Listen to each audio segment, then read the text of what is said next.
Hey, where are you going? I'm going to get some fresh rosemary from our village. Oh, okay. Wait for me. Because it's raining, we're going to do the shortcut. Yeah, wait.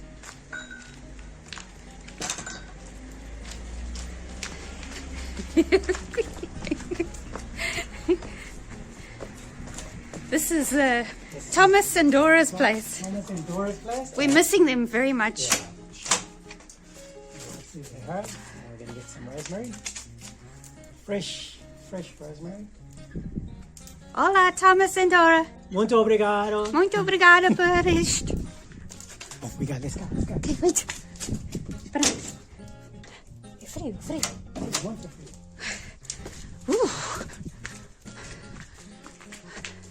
There's a house.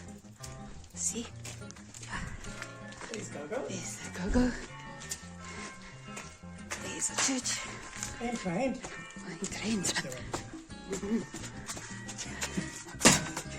I must enter backwards so I can see you. Don't fall. I better get my neck. Here's my tomato. There's a tomato. Still alive. Okay. Right. Made it. Okay. So today we're going to make lunch. We're doing an inverted sear steak. What does that mean? So basically what it means is you're going to roast the steak in the oven at a low temperature for about 45 minutes to an hour. Yeah. So it's slow cooked around until the inside is medium rare. Yeah. And then we're going to, once that's done, take out the oven and sear it on a very, very hot skillet. And then apparently that tastes wonderful. And on our sides we've got organic potatoes, rosemary which we've just got from next door, some garlic, and then that's it. So this is for the romantics. Or the meat lovers. This is a big steak, it's 1 kilo. And is they call it Novello Castelletta Vitella. Novello Castelletta Vitella. Okay. And Google Translate means it's a chop, and they say it's a beef chop or veal chop. Okay. Looks like a big chop, that's one. Kulu chop. Okay. Okay, so in the pan we're going to season it very well. Salt and pepper only. In the heyday we used to make marinades and this and that and fries and that, but a lot of people, or even myself, we just like salt and pepper so that you get the true flavor of the meat. Yeah, this is good for iron, you know. You need your iron intake, those of us who eat meat. And also good for your cells to regenerate. Yep. Okay, so we're not going to add any oil or anything. We just want the salt to penetrate the meat and absorb the water as well. Oh. And then the black pepper to give some flavor. So we're going to let this rest for about an hour, and then we're going to put it in the oven. Okay, that way. Now for the veg, we're just going to, very easy for the side, going to make potato wedges. Now here's my hack or trick for the day. Come up. This is a steel, a sharpening steel. I recommend that if you're into knives or keen cooking, your knives should always be sharp. So these are not expensive. We got this at IKEA for under 10 euros. It was white, so I thought it was ceramic until I started using it, so it's metal. So your knives, whenever I cook, whichever knives I take, you can see here are my knives. I take this and I just run it through a few times, probably about 10 or 12 times each side. Now, the steel doesn't sharpen your knife. Okay, it's not a knife sharpener. It's basically just to clean out. So when you're chopping on your chopping board or any hard surface, your blade is very thin, so it goes into a V shape. Alright, now continuous chopping or cutting, your blade will bend over, and that's called a burr. A burr. Alright? Bluey burr. Yeah. So that's going to start blunting your knife. Alright, so what this does, it just cleans it up and reshapes it into a sharp V. and I see a lot of chefs do this, and even butcheries, is once they do that, they don't wipe it, which drives me crazy because you're actually shaving off thin things of metal, and if you're going straight into your food, the metal is going in there, unless you're one-eyed, like Laura said.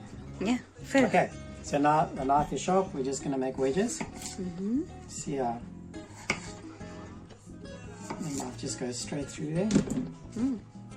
I don't want chunky veggies because it's a nice fat steak. And generally when I make potatoes, I parboil them, and then you can refry them in a pan or deep fry them. Just saves a lot of time, and even when I make baked potatoes, parboil them and then drain them. Okay, so this is going to go into water with salt, and then for about 10 minutes, 15 minutes, until they're just a bit firm, and then we'll finish off later. Okay, ciao. Alright, welcome back. So the steak has been resting for about an hour. As you can see, there's quite a bit of salt and pepper there. Alright, so we've set the oven at 125 degrees, so it's been warming up for about 20 minutes. We've got a probe here. This is a meat probe or temperature probe. I got it from IKEA for about 12 bucks. So we're going to probe to the middle. You can come closer. The middle of the meat, this way, as well as probably to about there. Now you don't want it to go all the way to the bone, else it's going to give you a false reading. Okay, so I can feel it there. Alright, now we want to get the temperature to 45 degrees. So we're going to set it to 45 degrees. And that'll give us a medium rare cooking temperature. Medium rare cooking temperature.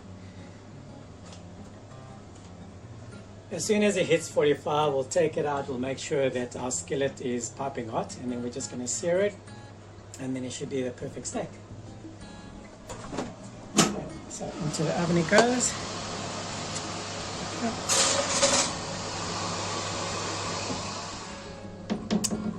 All right, so this should cook for about an hour, but we'll monitor it as we go along. All right, we'll see you later. Okay, so welcome back. The steak has hit 45 degrees, so we're going to take it out.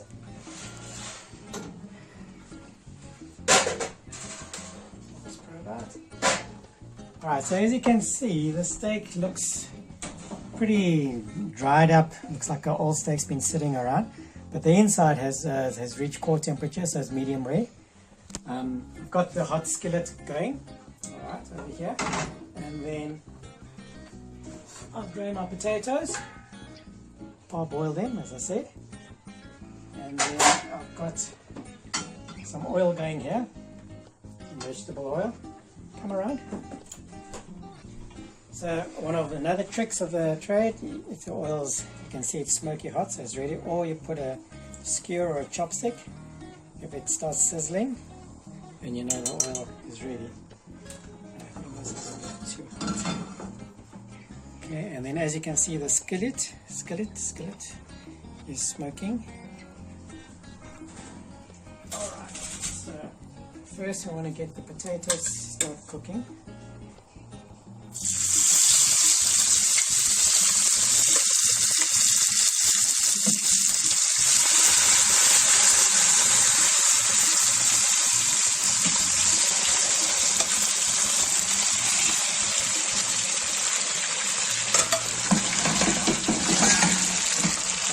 Get back on the stove.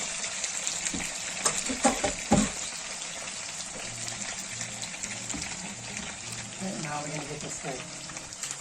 Just going to rub some olive oil.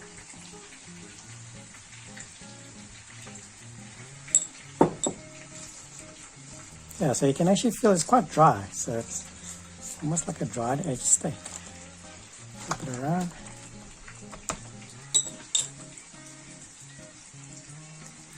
Smells quite nice, eh? Okay, now just going to throw it in the skillet if it fits.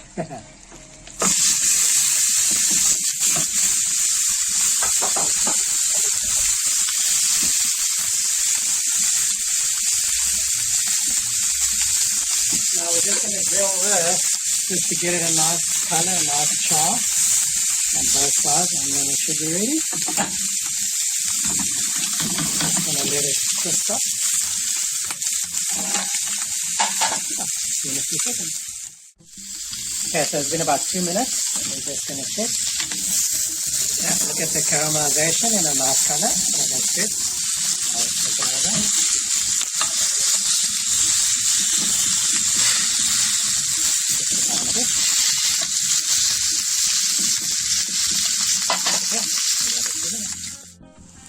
Okay, so as you can see, the potatoes are crispy.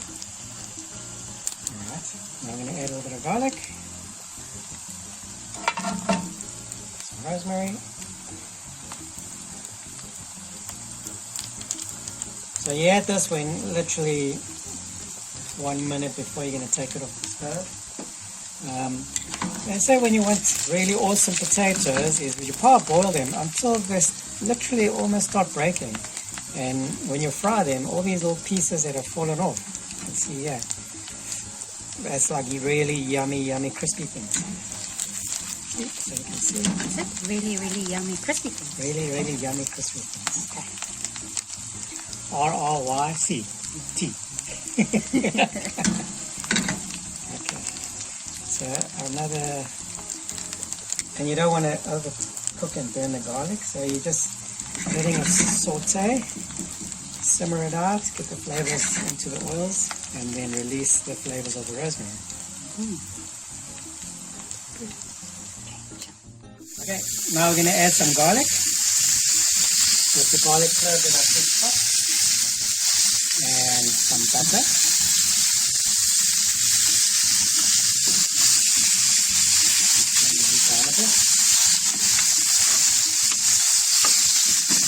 So now we're just going to baste the steak for a few minutes with the garlic butter, and that will just enrich the flavors, give it nice garlicky flavor.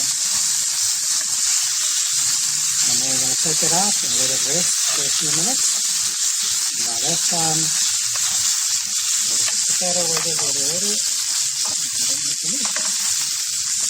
And just keep on basting it for the size of the market. Okay, I'm going to take it off now. Look at it. Got a beautiful caramelization color. Nice garlic butter there. Okay, now we're just going to let it rest. They say you should rest your steak the same time as you cook it. So if you're grilling a steak on the fire and it's taking you 5 minutes, you should rest it for 5 minutes. We're going to let it rest for about 5 minutes. Just waiting for the potatoes.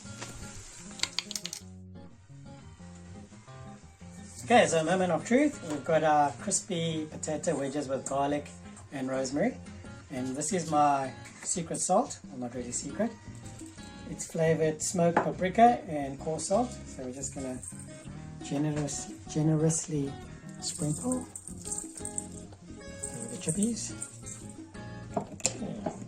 Put that there. Alright, now for the meaty meats.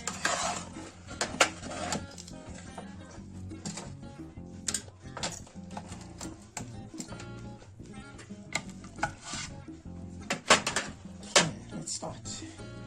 Let's run it along the bone. The doggies in the village are going to be very happy with this bone. I'm sure they're all hanging outside in the rain. Never mind the doggies. Nikita. Nikita. That's too big. It's bigger than Nikita. Yeah, but she'll eat the meat, eh? Okay, so I'm going to cut this into 3.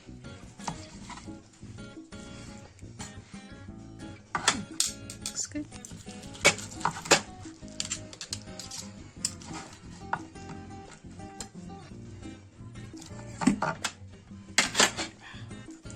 My fingers. Oh wow, look at how nice that is. Just right. It's a perfect steak. It smells lovely. Yeah. So men, when you want to impress your girl, put that apron on. Because this is date night food. Yeah. And it's a man thing to cook steak. Yeah. If you don't know how to cook steak, there's a problem. Yeah, get with it. Get with the program.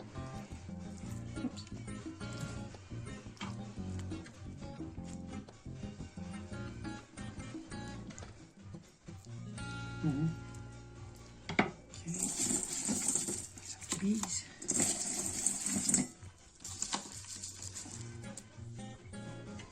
Okay, last but not least,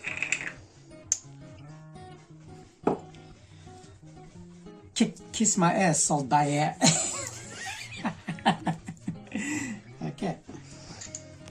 Okay, there you go. That's our steak, Portuguese steak for lunch with crispy, what's my potatoes? Crispy, yummy, crispy, really yummy, crispy things. All right, enjoy. I'll chat later. See you later. Cheers. Okay, bye-bye. We're going to enjoy. It's lunchtime. Yeah. Nikita, it's lunchtime.